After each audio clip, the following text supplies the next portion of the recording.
السلام علیکم ورحمۃ اللہ وبرکاتہ۔ کیسے ہیں آپ لوگ؟ میں امید کرتا ہوں سبھی حضرات بخیر ہوں گے۔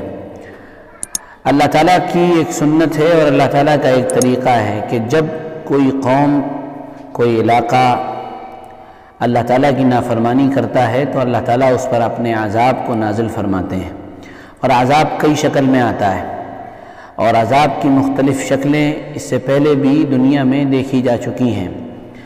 چنانچہ موسیٰ علیہ السلام کی قوم بنو اسرائیل جو تھی، یا فرعون کا جو پورا ملک تھا، اس کے اوپر اللہ تعالیٰ نے مختلف قسم کے عذاب بھیجے ہیں، اور اس کا قرآن پاک میں ذکر ہے۔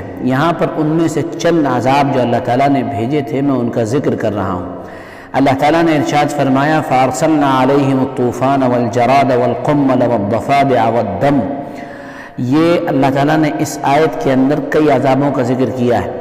پہلا عذاب ان کی قوم پر جو آیا تھا وہ یہ تھا کہ طوفان ان کے اوپر مسلط کیا گیا تھا، ایک سیلاب کی شکل تھی، سورج نکل نہیں رہا تھا، بارش ہو رہی تھی، وہ پریشان ہو گئے۔ جب وہ پریشان ہوئے تو انہوں نے موسیٰ علیہ السلام سے کہا کہ آپ دعا کر دیجئے، ہم آپ پر ایمان لے آئیں گے اگر یہ سیلاب ختم ہو جائے۔ موسیٰ علیہ السلام نے دعا کی اور وہ سیلاب ختم ہوا، طوفان ختم ہوا، اور انہوں نے طوفان ختم ہونے کے بعد کہا ہمارے پاس تو پورے سال کا غلہ بھی موجود ہے، اس لیے ہم تم پر ایمان نہیں لائیں گے۔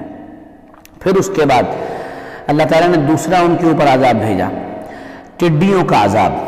ٹڈی ان کے اوپر گویا کہ مسلط کر دی گئی، ہر چیز میں، ہر جگہ ٹڈی ان کے اوپر موجود رہتی تھی، ان کے جسم پر، ان کے گھروں پر، ان کی در و دیوار پر، ان کی چھتوں پر، ہر جگہ یہ ٹڈیاں مسلط، ان کی کھیتوں پر، سب جگہ یہ ٹڈیاں تھیں۔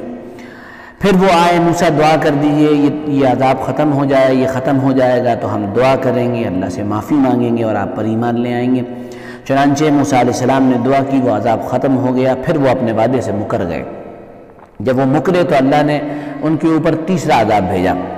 ان کے اوپر تیسرا عذاب کچھ حضرات کہتے ہیں قمل، یعنی جوں کے شکل میں تھا، کچھ حضرات کہتے ہیں کہ دیمک کی شکل میں تھا۔ جو بھی شکل ہو، دیمک کی شکل میں آیا تو وہ لکڑیوں پر دیمک لگ گئی، ہر چیز میں دیمک، چنانچہ ان کی لکڑیاں بیکار ہو گئیں۔ یا اگر جوئے کی شکل میں آیا ہوگا تو گویا کہ وہ اپنی ذات کے اعتبار سے بے انتہا پریشان ہو گئے۔ پھر پہنچے موسیٰ دعا کر دو، عذاب ختم ہو جائے، ہم ایمان لے آئیں گے۔ موسیٰ علیہ السلام نے پھر دعا کی، پھر ان کے اوپر عذاب ختم کر دیا گیا، پھر وہ اپنے وعدے سے مکر گئے۔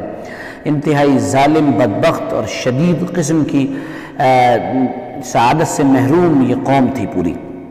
جب یہ تیسرا عذاب ختم ہو گیا اور تھوڑا حالات صحیح ہوئے تو اللہ تعالیٰ نے ان کے اوپر چوتھا عذاب بھیجا، خون کا عذاب۔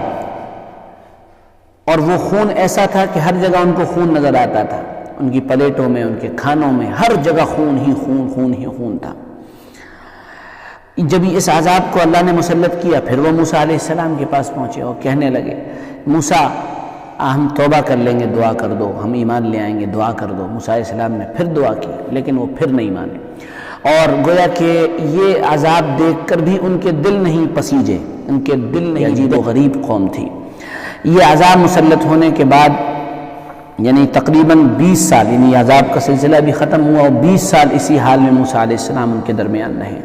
اچھا، یہ جو عذاب ان کے درمیان آتا تھا یا اترتا تھا، اس کے بارے میں مفسرین نے لکھا ہے ہر عذاب 1 ہفتے رہتا تھا، 1 ہفتے کے بعد ہٹ جایا کرتا تھا، اور اس امید کے ساتھ موسیٰ علیہ السلام آگے بڑھتے تھے کہ شاید قوم ایمان لے آئے، لیکن وہ ایمان نہیں لاتے تھے، ہر بار اپنے کیے ہوئے وعدے سے مکر جایا کرتے تھے۔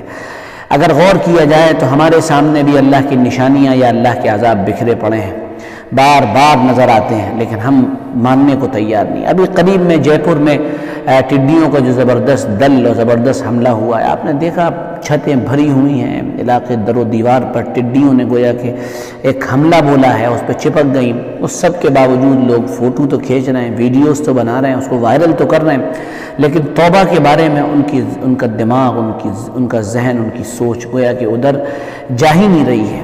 یہ ہمارا بھی یہی حال ہو چکا ہے۔ کرونا اگر واقعی عذاب ہے تو ہم کو اس دن متوجہ ہو جانا چاہیے اللہ کی طرف۔ اللہ ہم سب کو سمجھ عطا فرمائے اور اپنے کرم سے اپنے نیک و مخلص بندوں میں شامل فرمائے۔ پھر ملیں گے اگلے کسی ویڈیو میں، تب تک کے لیے اجازت دیں۔ السلام علیکم ورحمۃ اللہ وبرکاتہ۔